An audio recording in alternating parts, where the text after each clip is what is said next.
It is Wednesday night, April 20th, 2022, and you're listening to the Kicking Out Podcast, streaming live on the Kicking Out Podcast YouTube channel, Facebook page, and Twitter page. I'm Tanner Lee, along with my co-host across the computer screen from me, Paul Zartman. Paul, what's going on? What a show we had tonight. Oh, man, great show. Big announcement. I teased all week that it's just going to be tuned in next week for my big announcement. But that was not the case tonight. It was great news. It wasn't exactly what I was hoping for, but it was better. So, well, what were you hoping for? I was hoping for an ROH TV deal or a streaming deal. I think that's coming down the line, both of those. I think they're the backup plan in case something goes wrong for these other big announcements. This is what I was expecting. Reading a lot of the websites out there, the dirt sheets, if you want to call them that. This was kind of rumored, but just see how they presented it was so cool.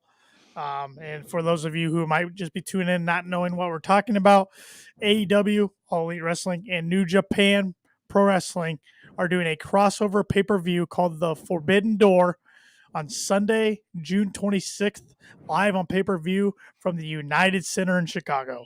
It's going to be epic. The potential matchups. Holy crap.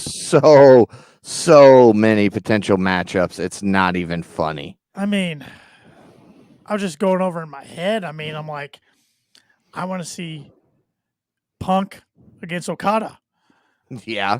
Or I want to see Punk against Kenta, which I think that could be the one we get out of those two. I don't know. I mean, it's going to depend on who's healthy at that time, but it's just so fun knowing this year we're going to get 5 pay-per-views from all AEW. We're going to get one in between Double or Nothing and All Out. And here's my thing. Do you think another New Japan wrestler could be healed before that show? Who might you be talking about? The Omega one. Yes, Kenny Omega. Yeah. That, I mean, you know, I've thought for a long time that AEW wanted to do some sort of crossover with New Japan and get another Okada versus Kenny Omega match. Maybe this is how you do it if he's ready to go by then. But if so, you got to tease it somewhere else. Maybe the end of Double or Nothing. Maybe Kenny shows up at Double or Nothing and Okada comes out and attacks him. Yeah, I saw Kyle Masters of I'm gonna look up the podcast he's associated with. I feel really bad that I don't know that right now, but it's these 10 o'clock shows. I'm telling you, it is. I had his podcast on the tip of my tongue. Elite POV. I like their podcast. Okay. I couldn't think of it. He was predicted maybe at the end of Double or Nothing, Kenny Omega comes out and then we hear the coin flip, the music for Okada. Yeah. So and I even asked in my reply on Twitter, love the idea, but would they do that knowing that could take away from assuming CM Punk faces Hangman on Page and assuming CM Punk takes the title off Page, would they do that with the possibility of taking the shine away from Punk's first title win since 2014? Okay, then we do it on Dynamite. Kenny comes back on Dynamite, goes, look, I've missed enough. I'm back. Let's do this. I'm healthy. Let's go. And then you hear the flip. And I like that idea too, I guess, for a plan B. I just feel like they love to end their pay-per-views with a bang and on a cliffhanger, and that would just get so much buzz on Memorial Day weekend. But I don't know how you do it if you have Punk win. Now maybe Punk doesn't win and Hangman retains. You could do something there, or maybe they don't end up facing. But tonight it sure looked like that we got a teaser for that. I think we did. And again, I gotta say, shout out to Tony Khan for coming out in a pair of tennis shoes, jeans, a polo, and just a regular jacket. The man did not look like the president or owner of a wrestling company. He looked like a fan who walked out of the stands, and I love it. Yes, he came out, and so did the president of New Japan Pro Wrestling came out. In a suit. But before, yes, and looks very serious. But before they could announce anything, Adam Cole appeared. He said he's one of the biggest stars to ever wrestle in Japan. And on June 26th in Chicago, AEW and New Japan present the Forbidden Door. That's how it was announced. Yeah. And then we saw that Cole's going to have a singles match on Rampage on Friday for the Owen Hart Cup qualifier against Ishii, which is going to be fun. The crowd popped for that. And he also said he had a special friend that wanted to come say hello. That was Jay White. As his music hit, he came out. He thanked Adam Cole for the introduction. He said the last time that New Japan had such a big event, he sold out Madison Square Garden single-handedly. He told them both, both presidents, it's not about New Japan. It's not about AEW. It's about the undisputed elite in the Bullet Club. He said it's still their era. Gonna be interesting. Too sweet. Woo woo. You can't do that because that means other men that you won't show up. Well, one of these days maybe we'll finally get a ending chapter on the Bullet Club, but I don't know if all the stars will ever align to get all the members there together. But just the possibilities for the show are endless, and I can't wait. It's going to be such a big event.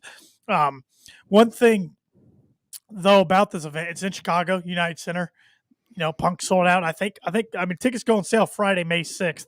I think they'll sell out this thing pretty quick. Yeah. But with that being said, should they try to run All Out somewhere else away from Chicago? I think they should. I think will they? Too. Probably not. And okay, say they run it in Chicago, which I know Chicago is the home away from home for AEW. It's the home away from home besides Jacksonville. yeah, the home away from Jacksonville, really. But I don't know. I feel like it's a bad look if they run All Out there again and put it in the Wyndham Arena, Wintrust Arena, because that's a smaller venue than United Center. Unless you can run something like Soldier Field where the Bears play, but that's that'll be a week before the NFL kicks off, so I don't think that's going to happen. Yeah, I know. Which sadly raises the question, if they're going to do some type of stadium stampede again, are we going to go back to Daly's place for All Out? Yeah, I like companies that give fans across the country more opportunity to go to their events. So I'm hoping they branch out a little bit and take it to a city they haven't been to, but we'll see. Yeah. We'll see. I don't know. I understand the specialty. Having All In was at that arena in Chicago, and having All Out 2 of the first 3 years there, besides 2020 because of the pandemic, of course. But I don't know. Maybe they can do a one-off this year somewhere else. Yeah, there's plenty of places. Yeah. I mean, Jay White mentioned a place that would be pretty good to have it. Just saying. Where's that? Madison Square Garden. Yeah, if they could get in there, that'd be big. That'd be big time. Yeah. That'd be big time. So I just like that they got in the United Center, I believe, a month before. I think because the WWE is running a show at the United Center for the first time since like 94. I'm going to look up when that date of that show is real quick. Because we don't prepare for this podcast ahead of time. It comes to us and we go with it. So that's the great part about KOP is there is no prep. It's truly just us talking about everything that happened in the show, that happened that week, or big events like this announcement with New Japan and the Forbidden Door. Now I'm not seeing it, so maybe it was just a rumor that they thought it was happening. So I do know WWE's going over to the UK and having their first UK pay-per-view for the first time in years, which I still think something AEW wants to do and will eventually do too. So. Oh, I think so. But any more thoughts on the AEW New Japan crossover pay-per-view, The Forbidden Door? I'm excited for this. The one thing I want to see, if we don't get Omega Okada, I want to see the Elite take on the Bullet Club. I don't care if they're the undisputed elite. Kenny needs to be there, and I want to see this happen. Yeah. Okada Punk could be fun too, because that's been teased a bunch on Twitter. So we'll see. All I know is between now and June 26th, I better start watching some New Japan wrestling to get more familiar with some of these guys. Because and one match I want to see is Bryan Danielson versus Zack Sabre Jr. Oh, that'd be a good one. That would be a lot of fun. So, yeah. And of course, I mean, I could go down, I could just start listing guys. I mean, there's so many guys. That's what's so fun about this. I mean, Ospreay and Moxley just had a hell of a match over the weekend. Yeah. And they're talking about having yet another one. Yeah. So the possibilities are endless because the forbidden door, which we already knew was open, but now it's open even wider. It's been kicked down. And the door was kicked down to start Dynamite tonight with the Cola personality getting the Pittsburgh crowd up on their feet as we got CM Punk versus Dustin Rhodes to kick off the show tonight. This match was made official on Friday night's Rampage. Fun opener, Paul, that saw CM Punk win with a pretty much just a classic deep roll-up. Yeah. It wasn't a schoolboy, so there's that. AEW isn't back in their roll-up pin, thank God, phase again. But this was a classic finish. I thought it was a great match. It was from start to finish. I mean, you could pick so many different things. The hesitation in the crossroads, though, was probably my favorite part from Dustin. I was a little surprised, not that he did the move, but that they still said crossroads and called it crossroads. Now, I don't know the trademark or anything on that move, but now that Cody's using it in WWE and it's still referred to as crossroads over there, that just surprised me tonight. Yeah, and I think it might have been kind of just a slip out of habit. Because it has been called other things when Dustin uses it in the past. And MJF, it was the double cross, wasn't it, when he used it? Yes. In the Cody feud? Yeah. Yep. So I think if Dustin continues to do it, we'll hear a new name for it. Probably something along the lines of natural, since, Dustin's the natural. But yeah, I thought this was a great match. I mean, I really couldn't find too much to pick apart at this thing. Nope. I like how Dustin hurt his knee on the outside of the ring. Punk went after the knee. And then Dustin hurt Punk's arm later in the match. He was going after the arm. So a lot of strategic wrestling there. Love Punk's gear tonight. AEW loves their callbacks to Bret Hart. And this was another one in the Hart Foundation. The Hart Foundation in general, yeah. Of course, we have the Owen Hart Foundation tournament. So just a lot of tributes being paid to the Hart family, which, I mean, it's very fitting. So absolutely, it's a fun opener. It was a good match, like I anticipated. It was a good. Oh yeah, it was a fun one. Two guys that the fans really like. And then after the match, both guys showed respect, shook hands, raised each other's arms, and then CM Punk's walking up the entrance ramp, doing the discount double check Aaron Rodgers belt motion, and then Hangman Page makes his way out. Music hits, crowd pops. The two of them stare each other down. Then Punk heads to the back. Yeah, I am excited for this. Again, I think everybody's pretty sure that Punk's taking that strap off of him, but it's going to be a nice build to see the feud between these two, because in reality, you've got two baby faces. Now you've got Punk, who kind of is more of an in-betweener most of the time, but it'll be really interesting to see who comes out as the heel in this feud. I was going to say, do we go into Double or Nothing face versus face, or does Punk turn heel beforehand? Or is he kind of, like you said, a tweener on the edge, but doesn't do a full turn? I think that's what's going to happen. Is we're going to see him stay the tweener. He'll make the references in the heelish manner, but he'll still be a baby face overall. Yeah. I forget what podcast I was listening to this past week, and they had an interesting prediction. They predicted that Punk faces Hangman at Double or Nothing, goes over for the title, but then loses it at All Out. This person thought All Out would still be in Chicago. This was before the announcement tonight, of course, of the Forbidden Door being in Chicago. But this person thought Punk would go into Chicago All Out, lose the title against MJF. Ooh. MJF beats him in Chicago yet again, this time for the Okay. title. Ultimate heel move in the babyface's hometown. Okay. Which would be interesting. Yeah. And JR did say on Grilling JR that he thinks MJF will be the world champion sooner rather than later, and he even said sooner as in this year. Ah. So I don't know if he gave something away there or not. Maybe Punk loses, MJF challenges and wins.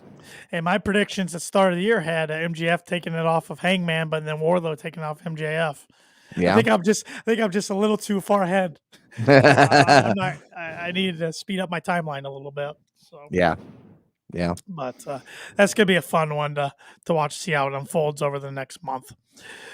We then got footage. We saw footage of Wartlow trying to get in the building, but Mark Sterling, the lawyer for MJF, says security will take him to his closet. Then after the match, they'll escort him out. They demand that he will be handcuffed in this moment as well. And Mark Sterling delivers a message from MJF, which is "Eat shit, pig." And I love Wardlow's response: "Oink oink, bitch." And then he's like, "Let's go, boys." And he goes, "Somebody get my briefcase, my suitcase." So, my suitcase, yeah. Suitcase. So yeah, that was Wardlow. The best part. Yeah, he's fantastic. Absolutely. I'm glad Tony Khan waited this long. Excuse me, this long to introduce Wardlow to us the way they are. Yes, but man, I wish it would have been sooner. Yeah, he oozes charisma. We then got a fun trios tag match that was not really presented before tonight, well in advance, I should say. It's the Blackpool Combat Club of Bryan Danielson, Jon Moxley, and Wheeler Yuta versus Brock Anderson, Dante Martin, and Paul's boy, Lee Moriarty. This was a fun one, as you had three young up-and-coming talents against, another up-and-coming talent, but he's kind of in this trio with two killers, and he's turned into a killer himself. And the BCC gets the win after all three members end up having one of their opponents each stomp down on the other one. Danielson was doing face stomps. Yuta was doing elbow. And Moxley had somebody in the chokehold. Yeah. Dante Martin in the Dante Martin, yeah. And then Moxley hit the paradigm shift for the win. So very fun, man. The crowd loves these guys. These guys are one of the best things in professional wrestling going. I'm getting NWO feels just because of their logo. I mean, they have different colored T-shirts. I know there's a black and red one on shopaew.com. Danielson wore one out tonight that was white and red. It's kind of got the same rectangle. It's just I'm getting some vibes. Yeah. I'm okay with that. Like you said, this is a good match. It's great to see Yuta do what we've wanted to see him do, get away from the best friends and showcase what he can do. Well, look at the pop he's getting from the crowd, too. Oh, man. His music hit, and they just went crazy. Yeah, it was arguably as loud as Danielson's. It wasn't as loud as Moxley's. Moxley got a huge pop tonight, but yeah, that guy's not going anywhere. No. In my opinion. No. I never say never, but it looks like he's enjoying himself out there. But, what's exciting about these other three guys is they could potentially put them in the BCC. Yeah, the only thing that I have a question on, and I don't know if I've missed this at some point. Where'd Dante's brother go again? He's still back because Top Flight team with the Hardys on Dark earlier this week. So, all right. It was just weird that Dante was out there and he wasn't. It just kind of threw me off. Yeah, I think there's definitely storyline reasons for that. So, but, Lee Moriarty, along with Wheeler Yuta and Daniel Garcia, were three that were mentioned in a promo weeks and weeks ago. So, Oh, yeah. We'll see where it goes. But, yeah. I'm all for it. Keep bringing in younger talent. making them prove themselves against these three guys. So, and William Regal's great on commentary. Oh, absolutely. I would be okay with I would tune into every AEW show if Regal was on commentary for every single one of them. Yeah, he's so polite. He's so polite on commentary. So polite in a heelish way that it's perfect. Mr. Ross, Mr. Schiavone, the man in the mask. Awesome. Yeah, the man in the mask was on a roll tonight in a couple different places. Yeah, I'm glad we're not. Everybody was talking about that on Twitter about it. What he did at the end. I don't want to say made up for his blunders, but overshadowed his blunders. Oh, absolutely. I mean, I'm so glad he did it too. Yeah. We then get the color cam backstage. Kyle O'Reilly asks where the feisty Young Bucks are. He points out that they've been losing, and he says they should live up to the name. And he's talking about himself and Bobby Fish, Adam Cole, and the Young Bucks. All of them have been losing. They need to live up to the name. Undisputed Elite, which was nice to hear them say on TV finally. Yeah. He says the night he'll qualify for the Owen Hart Cup. Adam Cole says as a team they can't be stopped. He tells the Bucks their friends are all gone, but he, O'Reilly, and Fish are still here. Adam thinks next week they do an open challenge, a 10-man tag to remind everybody how dangerous they are. Cole says he has something to take care of in a little bit, and that he helps with the announcement like we covered at the beginning of the show. Yep. Yeah, I thought, honestly, that announcement was going to kick off the show. So to kind of just slide it right in there the way they did, I thought was perfect. I wasn't sure where they would place it.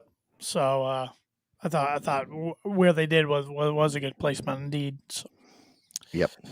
We then saw Jade Cargill backstage saying she is the problem solver. She'll see Marina Shafir on Friday's Rampage.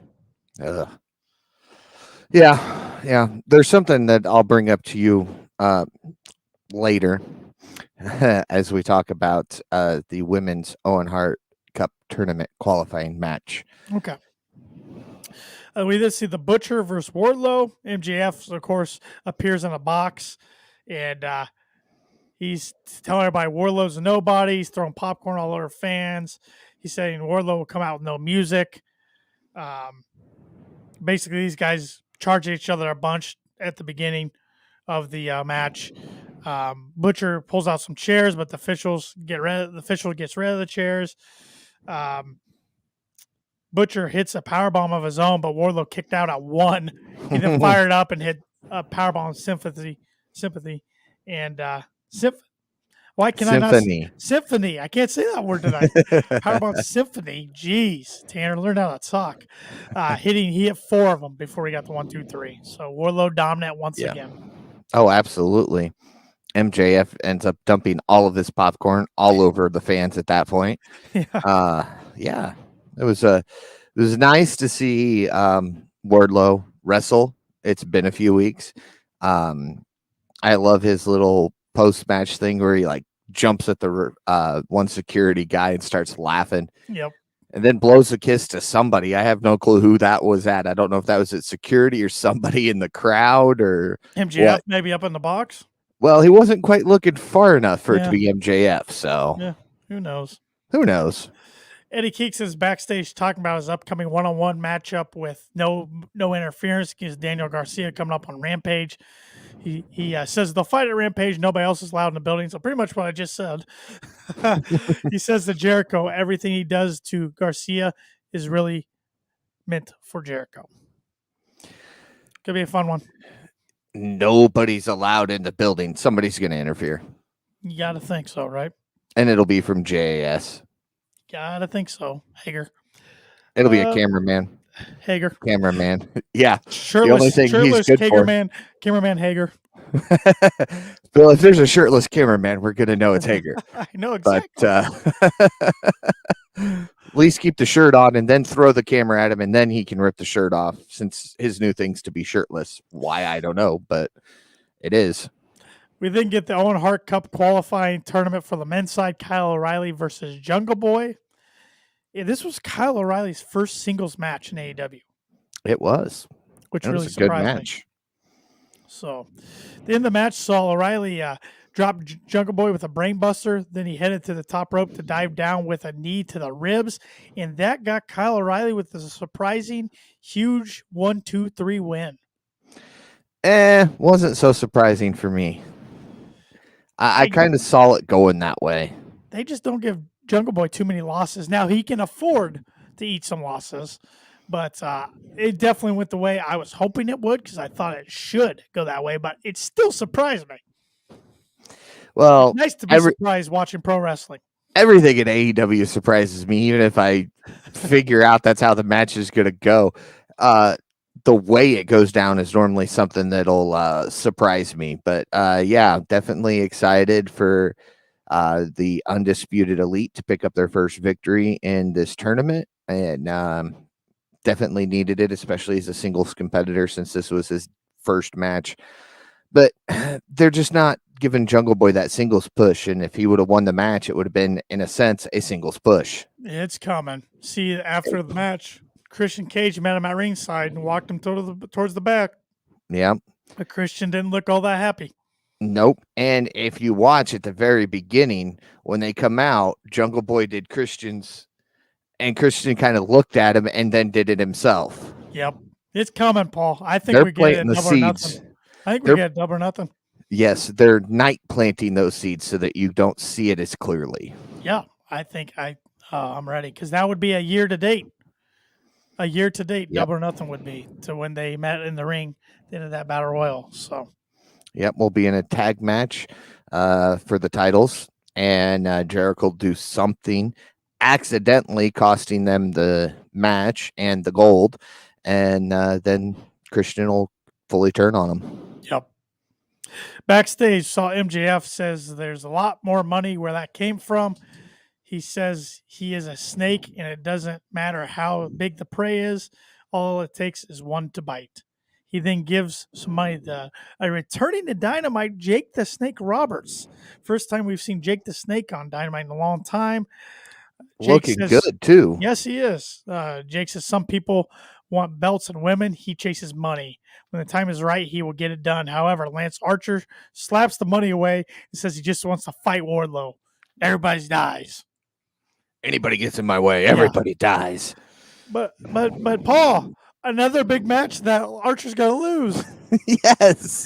Yes. Unfortunately, we know that's how this is going. Just based off of every other feud MJF has been in the past. But I mean, Jake the Snake Roberts was back. Yes, that was fun, and it'll be a fun match between Archer and Wartlow. But we already know what's going to happen. I mean, Archer's really won what I'd consider one big match in AEW. That was against Moxley in that Texas Death match for the New Japan. Yeah, New Japan U.S. Championship, the IWGP. Too many initials. It's the New Japan belt that he won. Yeah. Yeah, fair enough. So, but it was good to see Jake the Snake back on TV nonetheless. So, yep. We then heard Hook's music hit. Hook is over. Hook is very over. Yeah. He faced a guy named Anthony Henry. Mark Sterling and Tony Nese were watching along ringside. Hook hit some crossfaces in the ring. Then Danhausen appeared, tried to curse him, but it didn't matter. Hook locked in Red Rum and got the win. Danhausen then got on the microphone after the match, says if he doesn't want to be cursed by Danhausen, he will have to fight Danhausen. Crowd absolutely erupted at that announcement. Hook didn't respond, just shouldered Danhausen on the way out of the ring and left.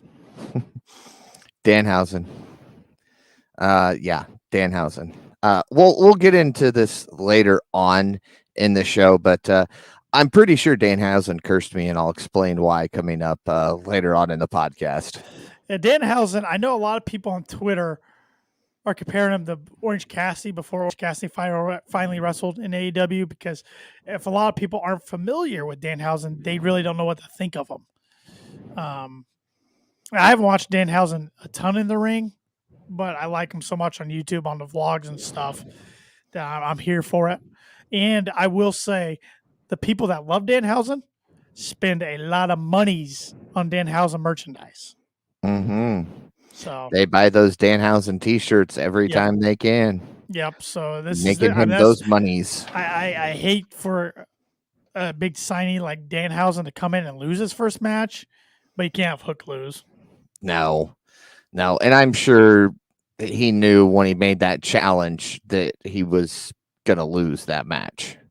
It'll be fun when they do it. It'll be great. We'll see when they do it. I mean, I don't. Is it something they can hold off a month for, or do you think it'll be on a Dynamite or Rampage before then? I think it'll probably be on a Dynamite, probably the Go Home Dynamite. Yeah, at the very latest. Yeah, that would make sense. So we will see. Yes. We will see. We then get backstage. Frankie Kazarian looks to call out Sammy Guevara, but Scorpio Sky, his old SCU buddy, interrupts him. Says 5 years ago they formed SCU. SCU. But now he needs one more favor. He wants Frankie to wait just a little bit longer.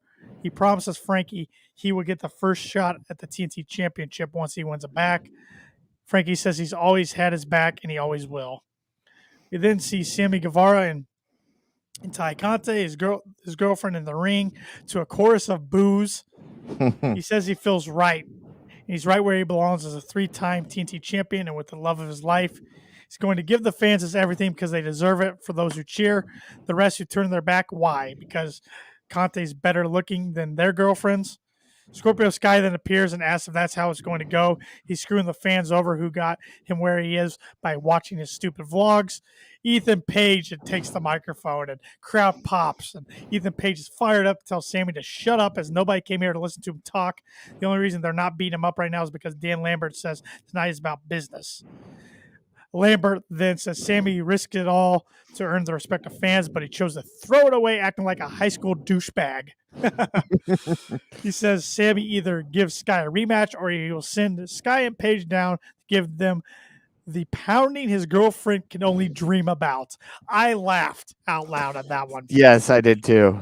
Sammy says that he doesn't care about Dan or Dan's dead grandpa. He says he'll give Sky a rematch if they agree to the mixed tag match, which they agreed. Sammy then claims it'll be a ladder match next Wednesday for the TNT title. How do you feel about another ladder match for the TNT title?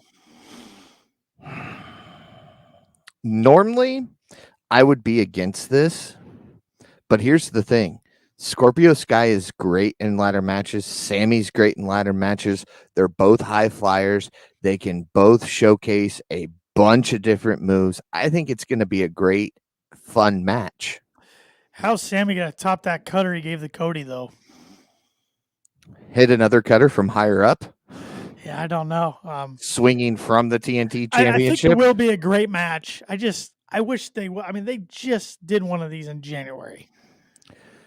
Yeah. Face it out for the same title and everything on the same show. Yeah. I don't know. Just don't get too repetitive. It's been 3 months. It's a new quarter. Yeah, I suppose. But I mean, I don't know. They give us a street fight every month with when they go insert to city name street fight. So I guess that'll just be a thing. But who do you think's gonna win the match? I'm torn. I think it's gonna stay on Sammy though. I do too. They've started this heel transition. The crowd's booing him, which is what they want.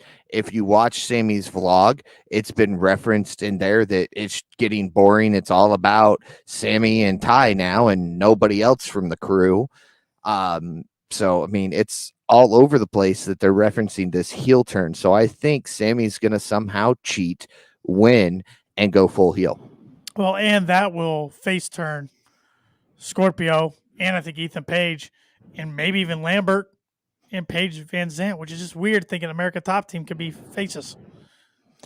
Do we have to have them turn face, though? We can have heel versus heel. Guess you could, but I mean, I don't know. I mean, if you get Lambert out of the equation, I have no problem with Sky and Paige turning face. Yeah, but if Lambert stays in the picture, I think we have to see them stay heel. So we'll get a heel versus heel.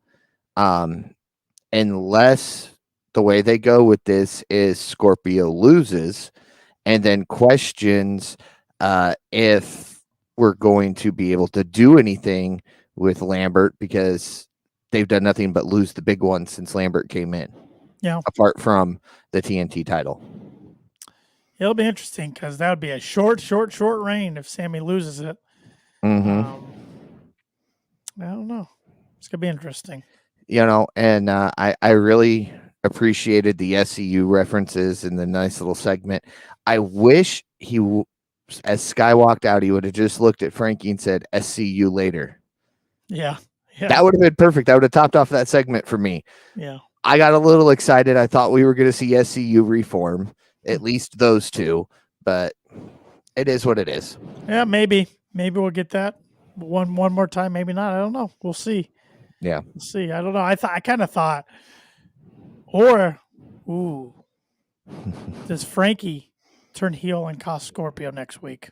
Because he didn't look that pleased, even when when Scorpio was walking away. He's kind of shaking his head.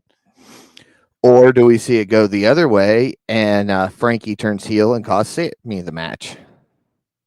Yeah, even though the crowd will cheer that. So yeah, but I mean, if you're going to have Scorpio stay heel and Frankie comes down to do something, SCU was a heel group anyway, even though the fans loved him. Yeah, Tony listens to the fans. He does. He does. I mean, he turns people that don't have any creative control. Mm-hmm. And if they will listen and actually turn heel when they're told to turn heel, they get big matches. Right. And become 3-time TNT champions. Right. We got a comment here for Plugo on Facebook. Have a killer show. Thank you. We appreciate it. Thanks you, sir. For stopping in.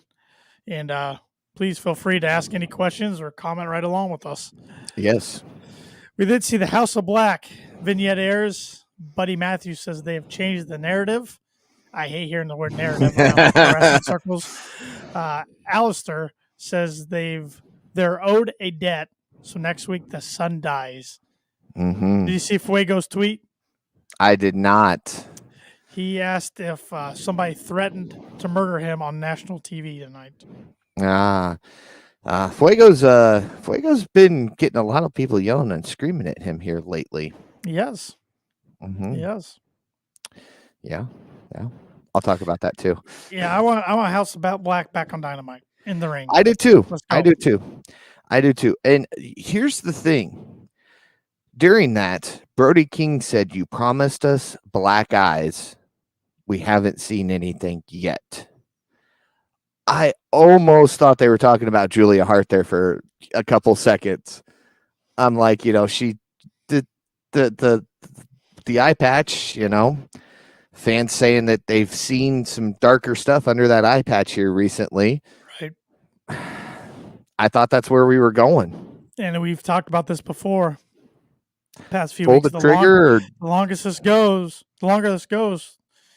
the least invested I am in it. Mm-hmm. Or it'll happen when you least expect it, and it'll get a huge pop because she turned. Right. So we then get the lone women's match of the night, Owen Hart Cup qualifier. Pittsburgh's own Britt Baker.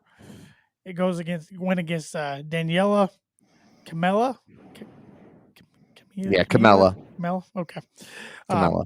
Britt Baker got a huge hometown reaction. She came out with a couple Pittsburgh Steelers, one of them being Najee Harris, their starting running back. So, of course, the crowd, you knew she was going to get a big pop, but having two Steelers come out with her gets even a bigger pop. Britt wins with the lockjaw with Pittsburgh Steeler version of her own glove. Yeah.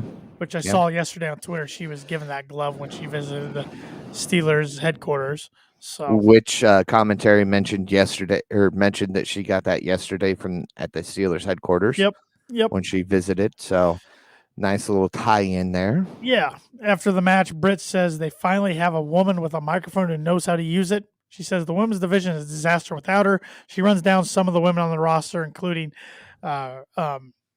Ruby Soho. Wow, I about called her Ruby Riot. Ruby Soho. and I'm blanking. Tony Storm, Red Velvet, and Red Velvet. Jade Cargill. Yeah. Because she claimed Tony Storm will want to leave this company after her friend is done with her. That got a pop. Britt doesn't know what's worse, whooping Red Velvet's ass or her being a baddie. She says she's the future Owen Cup winner. I did like her throwing some shade at Jade a little bit. Yes. Yeah, because that's what I was going to bring up earlier. We were sitting there talking about, who's left for Jade to take on. She hasn't taken on Britt Baker. Right.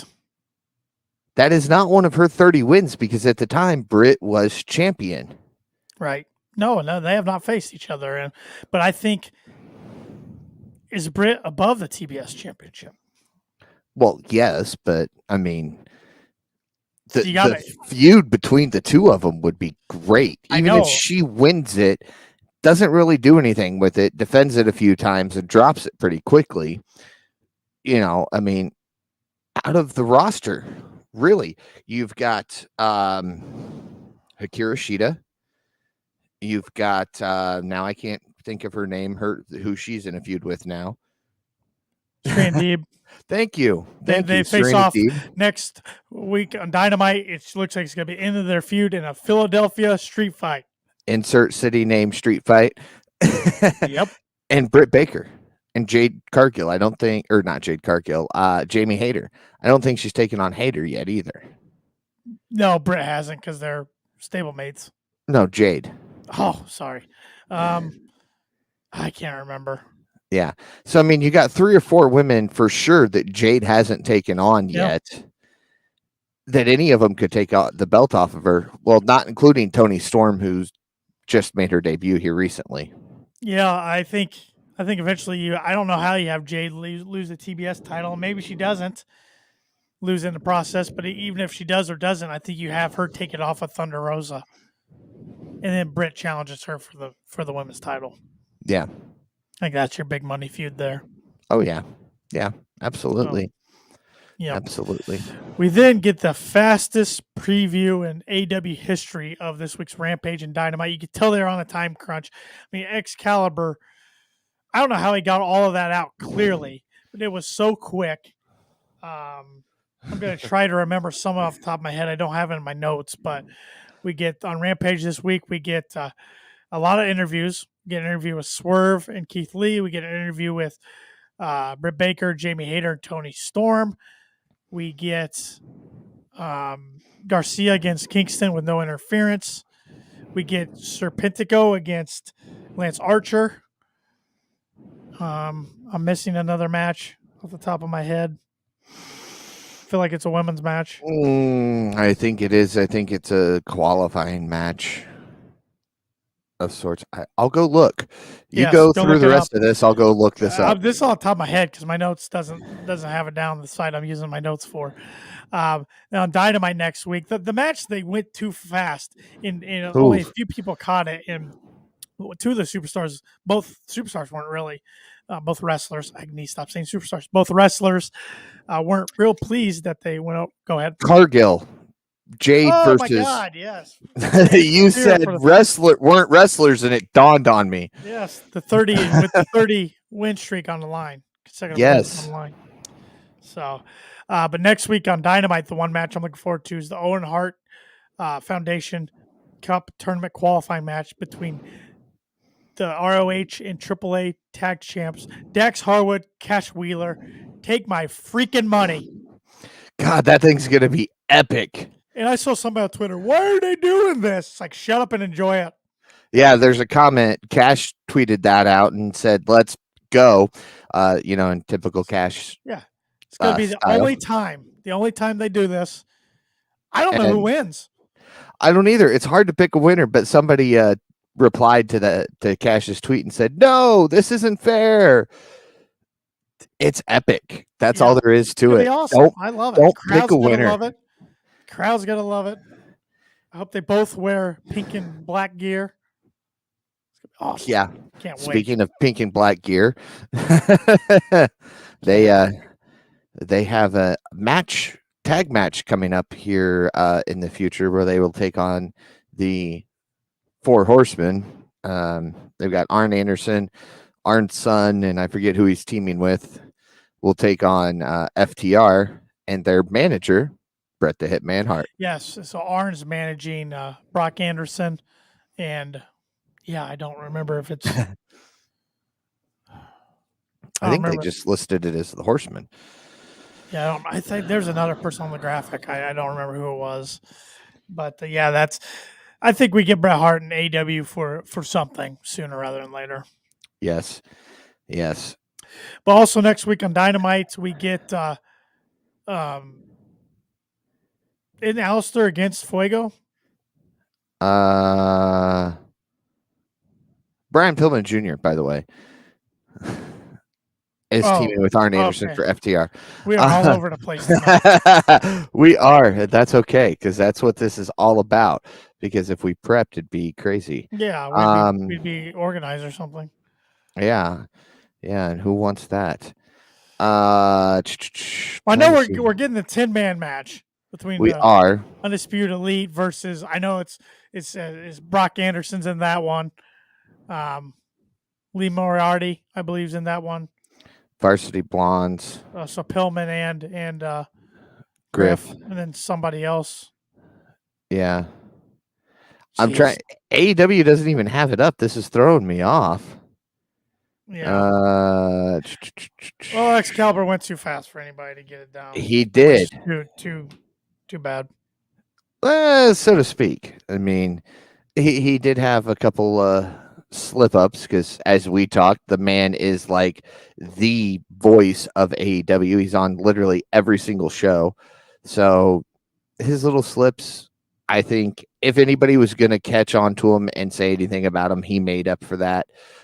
Being able to nail that so fast. Yep. So the main event tonight was Coffin match, Darby Allin versus Andrade El Idolo. Went exactly how I thought it was going to go. Not how I wanted it to go, but no. Darby beat Andrade when he threw Andrade onto the thumbtacks and then slammed the lid shut for the win. There was thumbtacks inside the coffin. Yeah, and I was kind of talking to you about this when he first when Andrade first grabbed the coffin lid and kind of dropped it and was shaking his fingers. That's when I text you that, do we have a broken Hardy brother in there?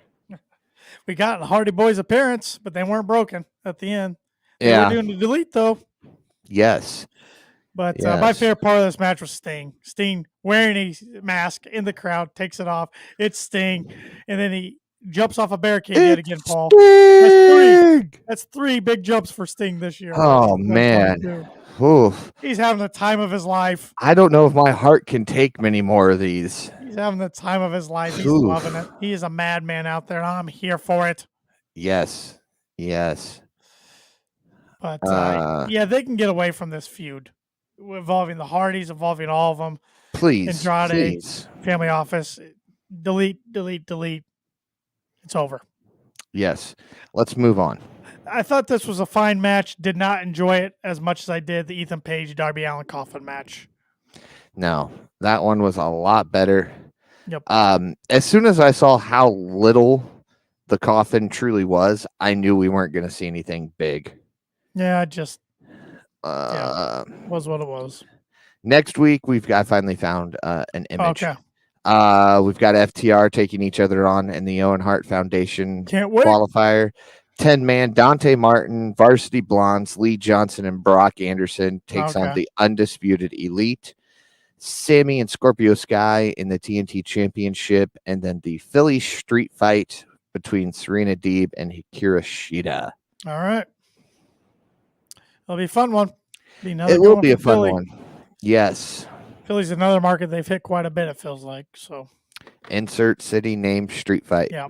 At least this one will end a long-going feud. Yeah, and that's why I'm okay with this. Because yes, they do it too often. But this one is the end to a story. Right. That's what you need these for. Yeah. These and the death matches and all that. Yeah, we're tied up. Let's do this. Let's get it over with. All right. Wrestler of the night. Wartlow. Oh. Good one. Good one. Hey, Wardlow's on my TV. I love his charisma. I love this smart assness towards the security guys. I had to go with him. I go Kyle O'Reilly. First singles match in AEW, gets a big win over Jungle Boy. Finally gets a win for the Undisputed Elite. Moves on into Owen Hart. Maybe we'll get the match with Samoa Joe, which I didn't even hit on that video packages of Samoa Joe, Sanjay Dutt, Jay Lethal, and Singh. I can't remember his first name off the top of my head, but who looked a lot better on Battle of the Belts than he did on Dynamite. Night and day. I saw so many tweets over the weekend that said, look, Rampage doesn't count. It was the over segment. It doesn't count. That was his true debut. Yeah, that was good how they presented him. He looked like a monster. So yes. And still a little soft on some of the stuff. Singdom, isn't it? Singdom? I don't know. Sanjay Singh. Sangdam Singh. It's Singh. But yeah, he was still a little soft on some of his tosses, but he doesn't need to when you're, 7.5 feet in the air. If you just let go of somebody, that's going to hurt. Wasn't soft on a choke slam. So no. And the size differential between him and Jonathan Gresham. Oh my God. I saw a tweet that had those two in the ring and it said, when he says he's 6 foot online or Singh was when he's 6 foot online versus when you meet him in person. Yeah. And I'm like, that is great. That was a good one. That is great. So I'm all here for. I like how they're pushing certain storylines in ROH, but you're still keeping them on AEW television. So, and Joe came out with the lead pipe to save Gresham. That was all really good. Yep. Great makeup for his debut. All right. I went with Kyle O'Reilly. You went with Wartlow for Wrestler Tonight. Your rating between 0 and 10. I am going to go with a 7.5 on this one. It was a solid show. Don't get me wrong. There was, a couple spots that I could have done without. Sure. For instance, we knew Britt was going to win that match. Her promo post match was great. Maybe could have had something different done in the match, bring in a no-name talent or something versus, here's a whole spreadsheet on her, on who she actually is. But, just the little things. But, yeah, I'm good with a 7.5 this week. I was thinking 7.5, but I don't want to agree with you 2 weeks in a row because that's just not fun. So I will bump mine up to an 8. Okay. Very fun show. Love the huge announcement. I thought it delivered in the tease of a huge announcement. All the matches were pretty good tonight. I wish we could have fit in another women's match. I know I complain about it every week, but I'm not the only one out there in the IWC. Right. I shaved some minutes off some of the other matches and put another women's match in there, even if it's a squash. Yeah, give us at least squash match. They do and a give good us match. some interviews and some vignettes and promos and stuff backstage for some other women, but come on. Yeah. I mean, Thunder Rosa, her title reign so far has been Yeah. Not her fault, but no, and that's one of my problems with AEW right now. We had a solid world champion, new champion, who deserves a great run, but's getting a run. Same way in the women's championship at this point. Yeah. The focus has been on the TNT and the TBS championships and the tag team occasionally. Yep. That's just my opinion. No, they really need to focus on it heavy. Yes, they do. Their biggest criticism from me for them as companies, their women. Oh, yeah. There's how they book their women. So yeah, give us 2 matches at least. Yeah, you got the talent and the depth to do it. At one time, maybe you didn't, but you do now. Right. Yeah, especially, when you keep bringing in more and more women. Exactly. And there's plenty more out there they could go get. So yes, absolutely. So, but good show, headlined by a huge announcement that I think, what a time to be a fan of pro wrestling. Oh, absolutely. I would, this is, people say, it's AEW, WWE. It's like the Monday Night Wars all over again. This is better, in my opinion. There's so much wrestling out there. So much. Watch what you enjoy. Yes. I mean, if you enjoy, I'll admit, I have tuned into Raw the last few weeks for Cody Rhodes matches and segments. The rest of it I don't, because I can't do it. I'm sorry, I can't. I tried for an episode. I can't. I've watched 2 full episodes of Raw in the last 3 years. That's enough for me. Yeah, I mean, I enjoyed his match with Kevin Owens because Kevin Owens is a fun talent, but ending a count out, nah. It's what you do, so neither star takes a loss. I know, but I don't know. But yeah, and I don't want to really talk about Cody too much more tonight. Nope. So he did have another interesting interview he did with Ryan Satin, in which he kind of told I don't want to call him an AEW wrestler because he's not a wrestler, but a person in AEW who he kind of said got his mind in motion of leaving for the WWE. This person did that kind of by fault, probably not on purpose. Okay. So all right, I'll let everybody go. Everybody can go check that out with Ryan Satin for themselves and figure out what I'm talking about. Yeah, absolutely. But anyways, we're not done yet tonight. You and your son had the opportunity to go down to the Squared Circle Expo II in Indianapolis, Indiana. Looked like you guys had a blast from the photos I saw on our social media accounts, which if you're not following us or liking us, click the like button, give us a follow at Kicking Out Pod. Tell us about your experience, Paul. Oh, man. Got there a little later than we anticipated to, but that was okay. Got in there, got our stuff, immediately went into the vendor room.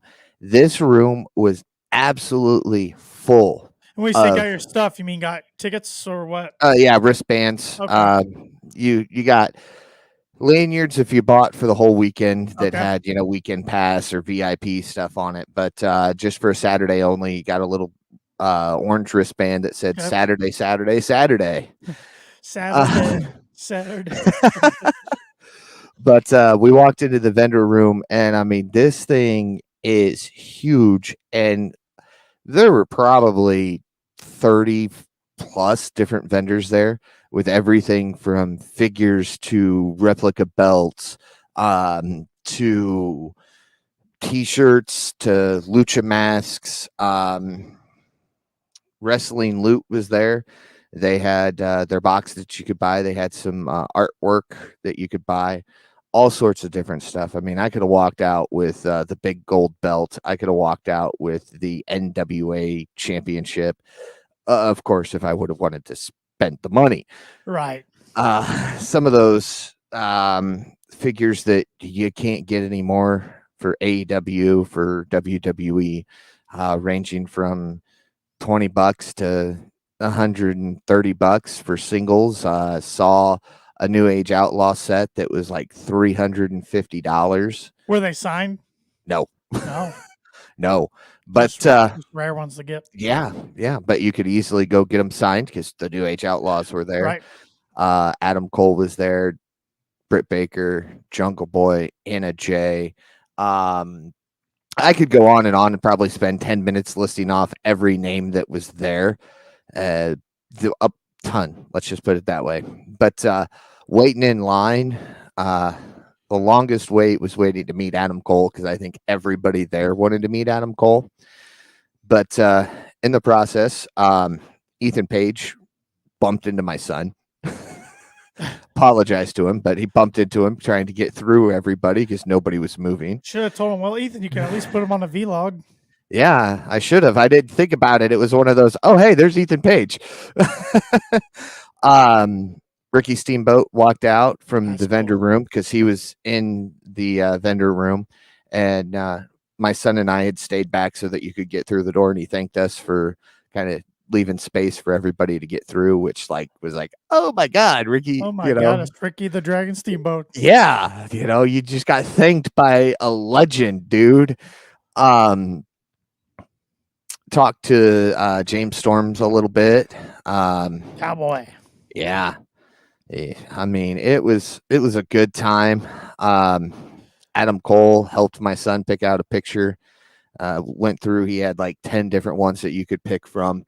he went through, explained what each one of them was, who was in the picture with him, asked him, when did you start watching me? And well, it was AEW. And he goes, oh, right here's my debut.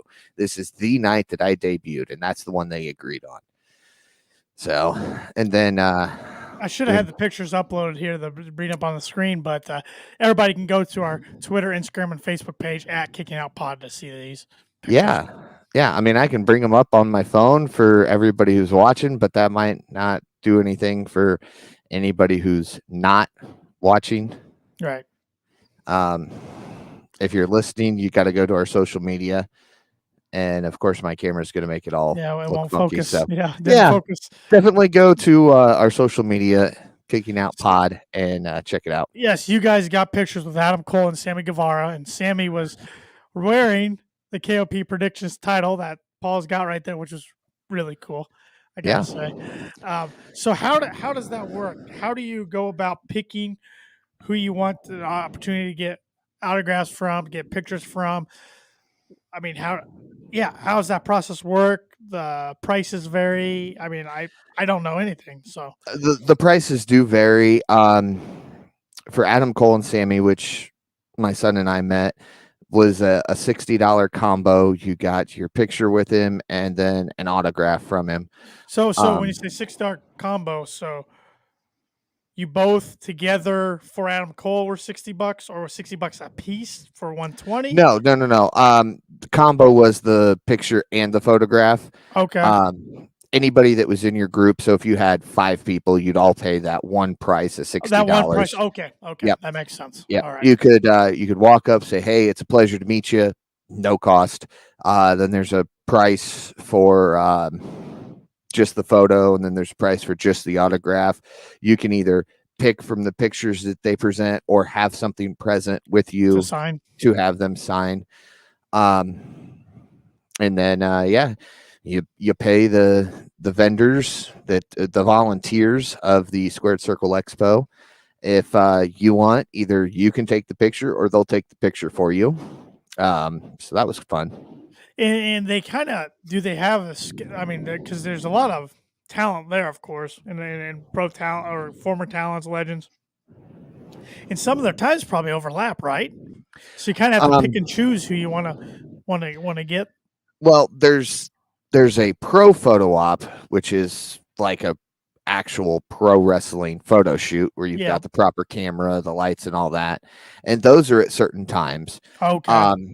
But unless like Ted DiBiase was down there and he had a panel at noon, so from like 11:25, 11:30 to like 1:00, he was unavailable at the meet and greet table. But the rest of he wasn't there, but for the most part, everybody was there at their table unless they were either on a panel or doing a pro photo shoot.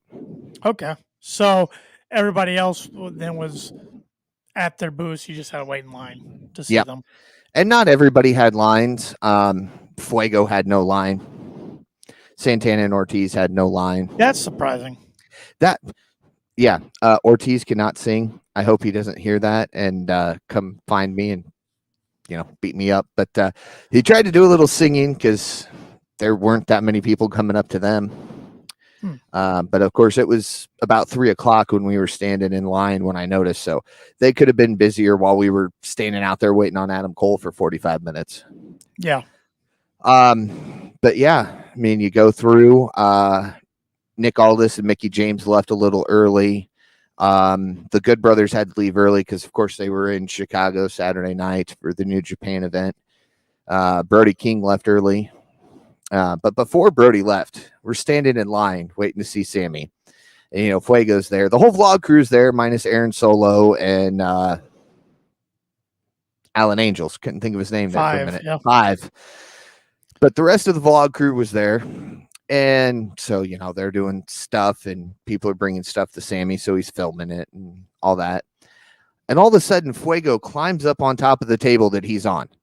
These are just folding tables. So Fuego on a table scared me a little bit. And all of a sudden you hear, hey, security, keep that guy away from me, and points straight at Brody. And Brody just goes, oh, what's wrong, Fuego? You don't want a hug today? And Fuego's like, or Fuego's on the other side of the room from me, but Brody literally was probably 4 feet away from me. I've got a picture of him. I didn't zoom in on this picture. This dude is huge. Yeah. I mean, he looks big on TV. He's bigger in person. But yeah, it was a good time. We grabbed a deli sandwich, sat down and ate. Hangman walked by, stopped for a few seconds, said, "Hey, how's it going? Hope you're enjoying yourselves." That's cool. Rhino walked by. That's cool too. I told my son, I said, I happen to look because, I'm head on a swivel while I'm trying to eat my sandwich here. What stars am I going to see today? And I see Rhino, and I looked at my son and I said, "Do you see that guy right there?" And as he was getting right in front of us, I was like, "Don't make him mad. He'll gore you." And all I heard was, "Ugh." I'm like, "Ooh, fun." Yeah. But of course, I mentioned a curse. So we get done. We eat our sandwich. We make another lap through just to kind of look at everything again.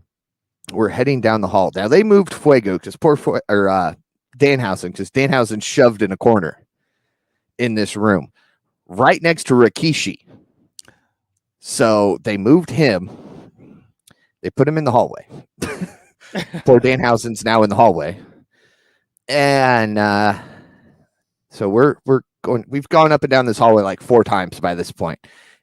They hadn't moved Danhausen when we went through. So my son doesn't know that Danhausen's there. So he goes walking, and Danhausen's posing for pictures and everything.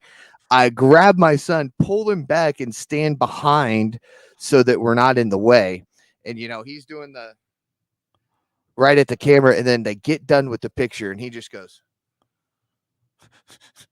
So I'm pretty sure I've been cursed by Danhausen, which makes me nervous for my next title defense. So no title defense until Double or Nothing. Austin and I are just putting our hands together. So if I lose, it's Danhausen's fault.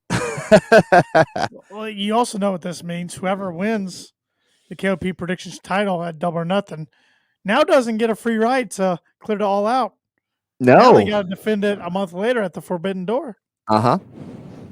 So it's more opportunities to get the gold. Did anybody I'll be defending. Did anybody comment on the title down there? No. Darn it. I had a few people ask me. There was some local talent from the FWF that I'm part of that was down there that asked about it. Had one guy go, "What's KOP?" I said, "It's the Kicking Out podcast. It's a podcast we do. Me and my co-host, we cover mainly AEW, but we talk about all sorts of different wrestling." And of course, I let my son walk in with the belt over his shoulder, so he got called champ by everybody. That's cool. And one of his, apart from meeting Adam Cole, which is his favorite wrestler, his second favorite wrestler was there too. Shark Boy. Oh, wow. Now, we had seen Shark Boy walk past us in a speed walk when we were in line for Adam Cole. So I said, "I don't think he's here anymore." We walked into the room. All of his stuff's covered up. I'm like, "I think we missed him. I'm sorry." We get done with Sammy. We're walking, and my son just looks over, and you got Shark Boy who's sitting there literally like this. And he goes, "Hey, buddy, what's up? How's it going?" Hollering at my son and had him come over. So, of course, we had to get a shirt. But, that made his day. He got to meet his 2 favorite wrestlers. So that's a good day. Yeah. That's a good day indeed. So yep. I'm glad you guys had some good father-son bonding time, a memory you guys will remember forever. And it sounds like you guys might be going to Expo number 3 next year. We will be there. Yeah. One way or the other. Yeah. So, well, awesome. Thanks for sharing your experience with us. Hey, no problem. No problem. Time. Yeah, it was.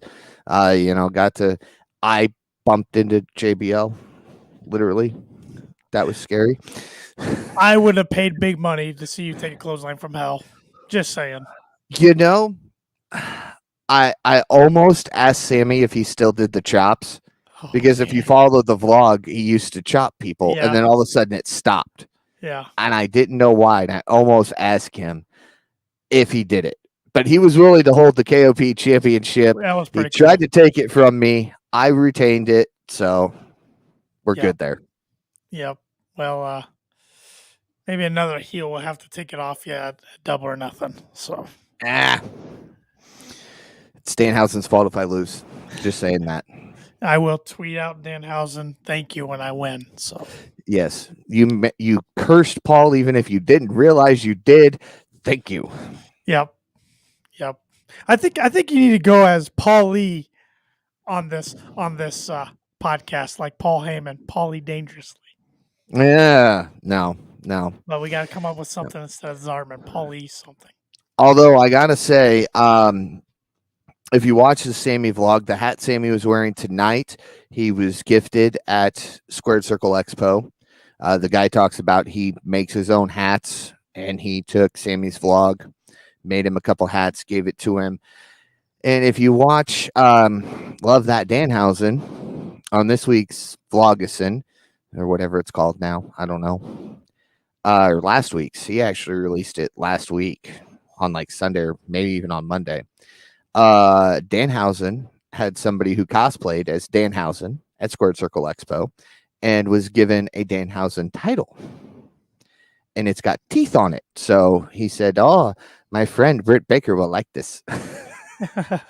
So, and Britt got some cool stuff too.